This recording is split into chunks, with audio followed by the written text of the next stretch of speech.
Iran's actions have the Pentagon preparing for the worst.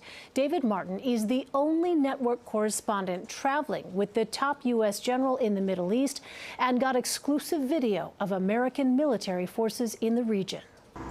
Patriot air defense missile batteries in the middle of the Saudi Arabian desert, manned by American soldiers from Fort Bragg, North Carolina. General Frank McKenzie, the top U.S. military commander for the Middle East, is here because they could be the vanguard of a major new buildup for war with Iran. We look like we're in the middle of nowhere. What are they defending out here?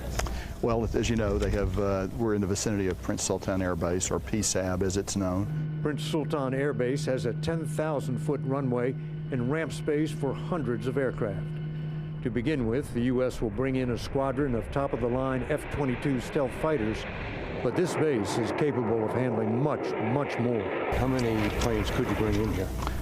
There have been a lot of planes here in the past. I won't get into exact details, but you could bring as many as you want. This is what the base looked like in 1990, on the eve of the first Gulf War, filled with American warplanes wingtip to wingtip. That war was against Iraq. Now, nearly 30 years later, the U.S. and its allies are locked in a cycle of rising tensions with Iran.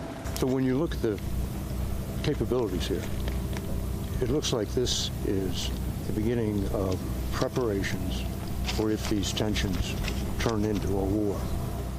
Well, I'd prefer to say it's like this. It's a signal that we're not going to be cowed by Iranian malign activities. To keep the base supplied, the U.S. plans to use a Saudi port on the Red Sea, which will allow it to bring in ammunition and spare parts without having to pass through the Strait of Hormuz and under the eyes of the Iranian Navy to reach Persian Gulf ports.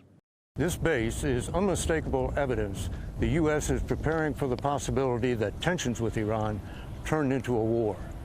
David Martin, CBS News, Prince Sultan Air Base, Saudi Arabia.